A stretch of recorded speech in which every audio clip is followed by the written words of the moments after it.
Second half underway, and it is Cobb on the return for the Wildcats. A little bit of running room, and he's at a rhythm. He hasn't been extremely accurate. He needs to play faster, both physically and mentally. Right, Philip Garcia might have moved early, the right tackle.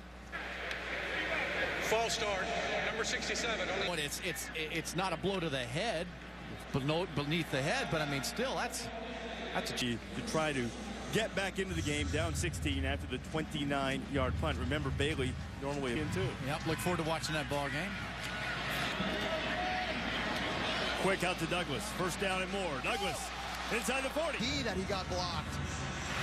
But just great job on the perimeter of the field, allowing Douglas to make some yardage after the catch. On a lot of football. When he came here, he has really turned the attitude from let's hope we do well to really let's play well. He throws it. It's a perfectly thrown ball where only Justin Blackman can make the play. Those back shoulder throws and catches, very, very tough to do unless both guys are on the same page. This is what Black next year. He redshirted his freshman year, eligible to enter the draft if he chooses. The kickoff comes down to Travis Cobb. The Wildcats need to get busy in a hurry. Cobb gets up across the 30 and close to the 35.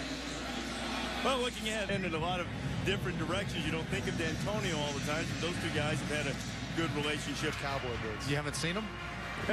Come on down, come see me. I don't know if you need to wake up, just look down. 33-10, Bailey's kickoff. Domino would create a big effect.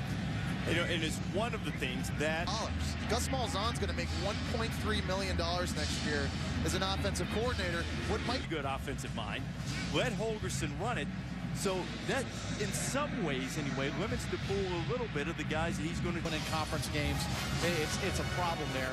But, you know, Rich Rodriguez is a good football coach. No question. There is zero question about that. Did a good job. A little bit better athlete than you might think. Doesn't run it often, but runs it effectively to get. Talking about Dana Holgorsen and that brand of football, remember back in 2007, Mike Stoops brought in Sonny Dykes in a Red Bull pregame, and I said, how many is that? And he said, this is about my 5th so far. We're about an hour away from kickoff. That's not what he went against a defense that had. They came to the football faster than his receivers, and his feet got to it. On Arizona, 33-10. No, it's 11-22 here in. Wasn't accurate on the little swing passes. It's a team we know on offense in the last 4 games. To create the atmosphere that's conducive to winning, and after you've had a losing spell like they're on right now. This Arizona team going into the month of November sitting at 7-1, still with Stanford and Oregon on the schedule. At that, to perform better next year, while they have talented skill guys coming back, they've got to replace their offensive line. Mike Stoops has brought Arizona. And what he's doing. Now the athletic director, the athletic department, the recruiters, they've got to, everybody has to step up. Bailey trying to put more points on the board from 44 yards out, and the Groza winner is perfect again. Countdown to the year of the quarterback, followed by an encore presentation of the year of the quarterback kickoff special. It's all on ESPN on New Year's. Oklahoma, and a lot of the players didn't even watch the Big 12 title game, Oklahoma against Nebraska. Mike Gundy has done a great job getting his foot. Wins for the first time. Gundy came very close, as you mentioned, Jesse, to winning the Big 12 South. He's going to have Brandon Whedon back. 11 wins, a lot of momentum. Take that into those homes, and you know these kids are watching. They want to be a part of something. All 5 offensive linemen come back. We've got 14 players on defense that played this year coming back. Their greatest challenge is going to be what we did to Nebraska. Half of the season. When Ryan Tannehill took over at quarterback, they won 6 games in a row, beat Oklahoma, beat Nebraska, who of course both played each other in the Big 12 title game. That is the team right now nobody wants to play. So LSU better watch out. So imagine Mike Sherman for the 2nd straight year. Well, things get adjusted in the Big 12. Wide open man, and Foles hits him. It's a touchdown for Richard Morrison. There is a flag in the backfield, and Nami Tuanai called for the hold. Exercising frustration for the Cats. Yeah, he does. He's got it. Pretty good lock underneath. House this time of year. He's not accustomed to that, and you know, with the capability that Texas has, they'll be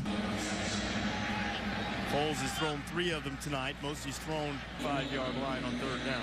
Well, Arizona and Nick Foles got great news when they found out the quarterback coach Frank Scelpa was going to be returning this year. There was rumors he might go take a job at Colorado. He might become the head. Let's go back out there and let's score a touchdown and win this game. The Iowa game, perfect example. And said he got on the horn with Scelpa after throwing an interception. Their victory against Missouri.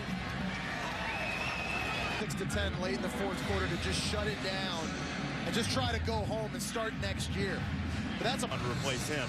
Corey Lemon there making that big hit you're talking about, ending his great career at Oklahoma State on having another